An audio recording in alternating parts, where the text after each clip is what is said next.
राजा अपने भरोसेमंद वजीर के पास जाता है और उसे सारी व्यथा कह सुनाता है। राजा की सारी बात सुन वजीर बोला, महाराज, यदि ऐसा है तो आप उस लड़की से विवाह कर लीजिए। हो सकता है उससे ही हमें अपने राज्य का वारिस मिल जाए। राजा को अपने वजीर की बात उचित लगी। अगले दिन वो अपने वजीर को भी साथ ले जंगल में उसी स्थान पर जाता है जहां उसकी मुलाकात मोहिनी से हुई थी। राजा झरने के पास गया और उसे आवाज दी, पर कोई नहीं आया। जब बहुत बार आवाज देने के बाद भी मोहिनी नहीं दिखाई दी तो राजा का वजीर उसके पास आया और बोला, राजन, हो सकता है वो आज आई ही ना हो। आपने बताया था वो पास के ही गांव में रहती है, हमें वहीं चलकर देखना चाहिए। राजा और उसका वजीर दोनों अपने घोड़ों के ऊपर सवार हो पास के गांव में जाते हैं। मोहिनी का नाम पूछते पूछते दोनों उसके घर पहुंच जाते हैं। दो शाही व्यक्तियों को शाही घोड़ों पर देख गांव वाले भी कौतूहलवश आस पास जमा हो जाते हैं। राजा घोड़े से उतरकर झोपड़ी के बाहर जाता है और मोहिनी को आवाज देता है। राजा की आवाज सुन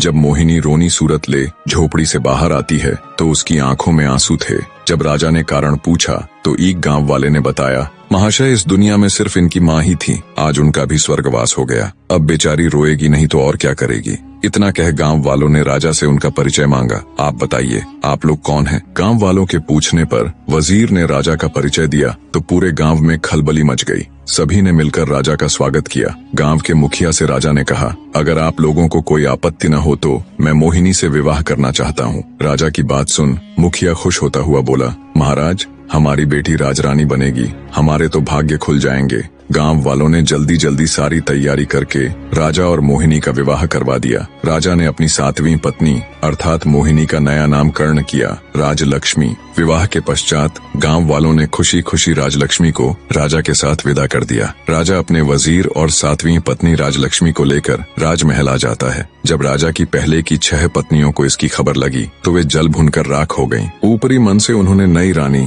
राजलक्ष्मी का स्वागत किया। समय बीतने लगा। अब राजा का अधिकांश समय नई रानी राजलक्ष्मी के साथ ही बीतने लगा। ये देखकर पुरानी रानी और अधिक ईर्ष्या से भर गई, परंतु राजलक्ष्मी को इसकी भनक तक नहीं थी। वो भोले भाले स्वभाव और एकदम साफ दिल की औरत थी। वह बाकी रानियों को अपनी बड़ी बहन की तरह सम्मान देती थी। समय बीता।